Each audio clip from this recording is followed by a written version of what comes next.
5 minutes later, he came back to the office. Joe? Yeah, you got it? If you find out who the car belongs to, shouldn't be anything to pick up them two fellers. It's not going to be that easy. Hmm? The car was stolen.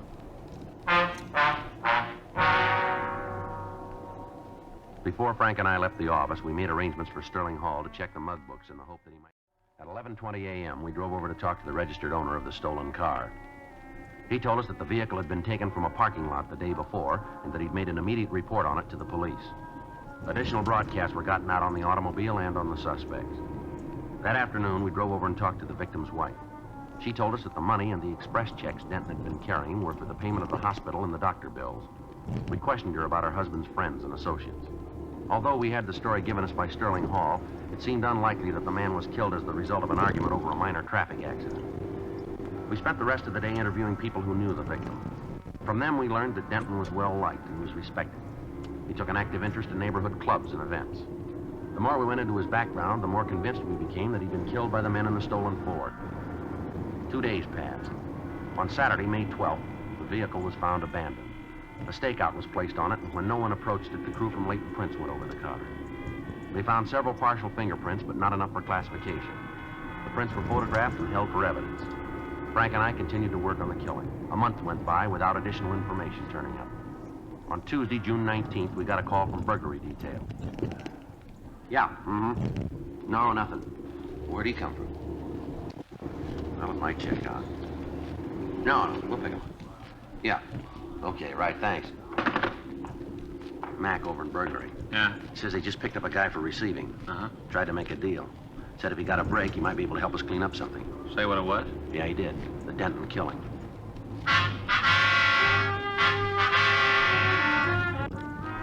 We left the office. We went over to room 45. We talked with the officers who'd picked up the suspect. They told us that they found a large quantity of stolen automobile supplies in his possession. We took him to the interrogation room for questioning. For almost an hour, he remained silent. How about it, Connealy? Gonna give us a hand? Connealy? All right, come on, stand up. Let's go. Giving up, huh? No, we'll be back. Where you taking me? Back to burglary, and they can book you. Main jail? Yep. But you guys are all through with me, huh? Yeah, for now. We'll talk to you again. Well, you won't get any more. Tell me something, will you? What? A little while ago, you said you knew something about a killing. Now you shut up and won't give us the time of day. Why? I told that other cop if I got a break, you get one. You know we can't make deals. Well, that's gonna cost you. You're going to take an installment. How do you figure that? You said you knew something about Matthew Denton's murder, isn't that right? I don't remember that far back. We do, and we can prove you did. You're up on a receiving rap now. That's bad enough. But if we can tag you with holding information, we'll make you as an accessory after the fact. You mean you'll try? I think we'll make it. Well, from here, it's got another color. Well, let's see how it comes out, huh? Come on, let's go. Down this way. I know. What's a tab for being accessory? 5 years. Okay, let's go back. Huh? I'll tell you all about it.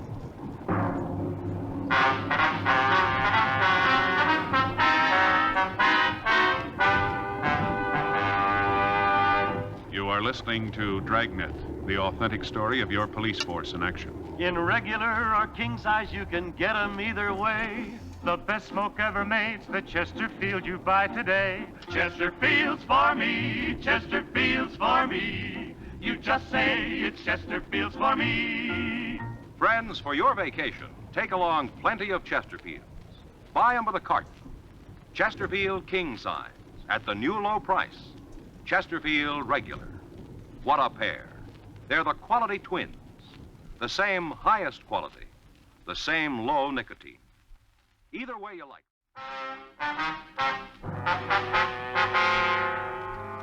We returned Harold Connealy to the interrogation room. We put out a call to Gene Bechtel to come and take a statement.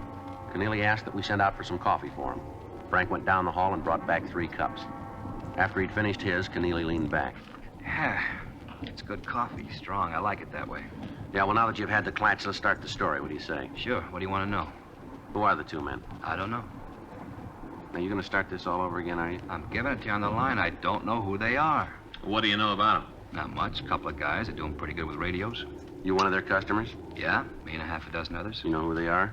Well, you're not going to get the names. All right, let's get back to 2 men. Why do you think they had something to do with Denton? Well, about 3 weeks ago, they was in my place, had 5 new radios, the kind with the bar to pick the stations, you know, like the new cads. Yeah, I know. I had 5 of them, want to turn them over. Yeah.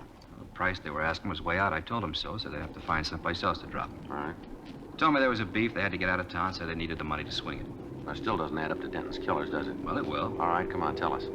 Well, I went out of the office for a couple of minutes, told them I had to make a phone call. Yeah. I got a mic hidden in the room, found out it helps in business once in a while. I turned it on and listened to the guys talk. Go ahead.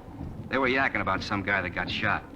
The big fellow was saying there was no other way to handle it. Said that he didn't like it either, but there just wasn't any other way. The big thing then was to get some money and just beat town. I waited outside for a couple more minutes, but they didn't say anything, so I went back in. Told them I couldn't swing the radio deal. What'd they do then? Well, they said they had to dump him someplace. If I couldn't take him, they'd find somebody who would. Told them to go ahead. And what do these guys look like?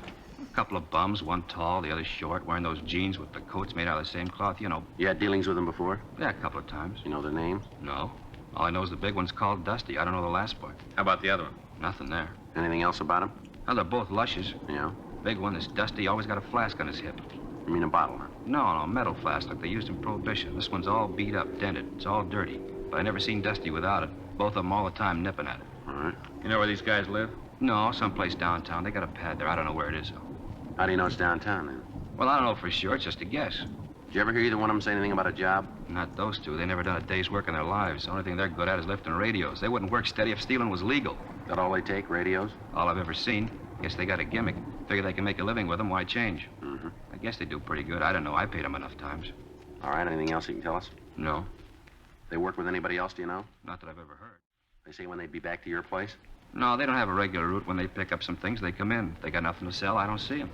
When'd you see them last? The time I told you about. They still around? Well, I don't know. Rumble says they are. I haven't seen them myself. You know where we can reach them? No, you don't make an appointment with them. You know if these guys have ever been arrested? Well, we never talked about it. Where they seem to feel about cops, though, you sure figure they feel. They from L.A., do you know? I don't think so. Never heard him say. Only done business with him a couple of times. We never got real buddy-buddy. Mm-hmm. They don't go that chummy set much. All right, Connealy. Anything more you want to tell us? I guess that's it. All right, come on. Why don't you check the books? Yeah. Hey, can you spring another cup of that coffee? It's sure good. About the best I ever tasted. Hey, wait a minute. Yeah. There's one more thing about the guys you're after. All right. Take it easy with them. Like I told you, they're both lushes. I think they're off their rockers. Yeah, we'll watch it. Well, you better. They're packing heavy. Yeah. Any way you slice it, they're loaded. Harold Connealy went through the mug books, but he was unable to find a picture of the two suspects. The name Dusty was checked through the moniker file without result. Information was forwarded to George Brereton up at CII Sacramento, and a supplemental APB was gotten out. We spent the rest of the day with officers from burglary detail going over reports. We found that they'd been working on a string of car radio thefts for the past several weeks. When we compared notes with them, it seemed more than possible that their two suspects were the same men we wanted for the killing of Matthew Denton. However, they were no closer to the men than we were. From the reports, we were able to figure that the pair was still in Los Angeles. That evening, we met with Captain Lorman, Captain Bernard, and Chief Detective Thad Brown. We worked out a system of rolling stakeouts that would cover most of the territory where the thieves had been working. 3 additional teams of men from burglary were assigned to help us, and on Wednesday, June 20th, the operation was started. For 3 days, there was no action. Thefts from autos continued, but when they were checked out, the method of operation used eliminated any suspects that we were looking for. On Sunday, June 24th, we got a call that a man answering the descriptions of one of the thieves had been seen in the vicinity of Beverly Boulevard and Elmwood Avenue. Frank and I left our position in the stakeout, and we drove out to the area.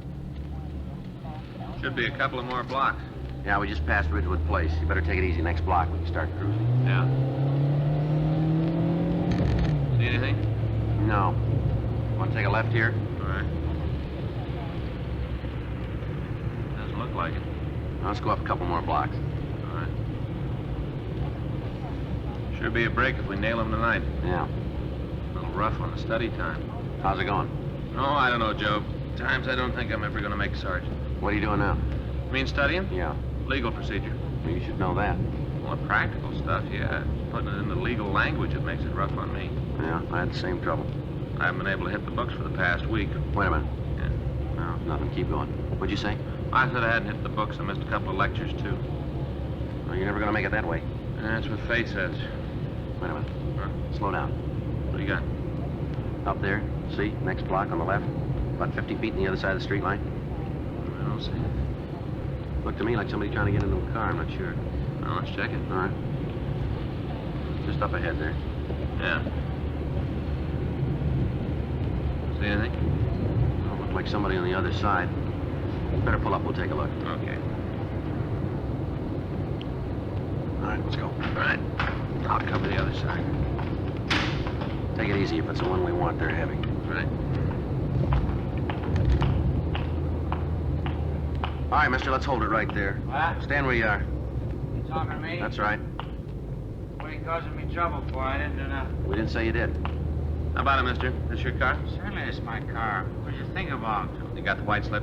It's in the machines right out in plain sight where it's supposed to be. You've been drinking, haven't you? Small wonder you officers don't do better at solving crimes. I had a couple, yeah. What's your name? I don't see how it's any business of yours. All I'm trying to do is get into my car. I'm not causing any trouble. What's your name? It's Kyle, Peter Kyle. You got the keys to this car? Matter of fact, I haven't. That's why I'm having so much trouble getting in. If I had the keys, I could just flip the door open and drive off. Right. Yeah. Yeah, what are you doing? Just want to see what you're carrying. Watch it, Joe. All right, mister, come on. Yeah. Get up. What? I'll do like you say I'll do. Try it again, Frank. Yeah. Come on. Get your hands back. He's quick, Joe. Turn around. I didn't mean to do it. I didn't mean to shoot. Yeah, sure. Honest, you gotta believe me. I didn't mean it. Come on down here under the light. Now stand still. Yeah, matches the description pretty good. Where's your partner? I didn't mean to do it. It was an accident. I just hit the guy. I just got in a fight with him. Dusty did the shooting. He did it. I didn't. I just got in a All fight. right, now calm down. Where is he? I knew you'd catch us. I knew it all the time. I kept telling Dusty we had to get out of town. We gotta go. I kept telling him all the time. I was telling him. Well, where is he? Oh, Where's that? he's the one who did it. I just got in a fight. Dusty's the one who shot, not me. Where do you live, mister? Down on 4th. That's where old Dusty is. Old, safe Dusty. He said we didn't have to leave. He said you'd never catch us. All right, let's go. Old Dusty is always right. Always knows what he's doing all the time. Never makes a mistake. Not old Dusty. Yeah, well, he made one this time, didn't he?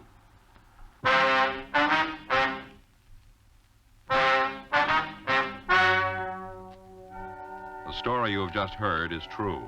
The names were changed to protect the innocent.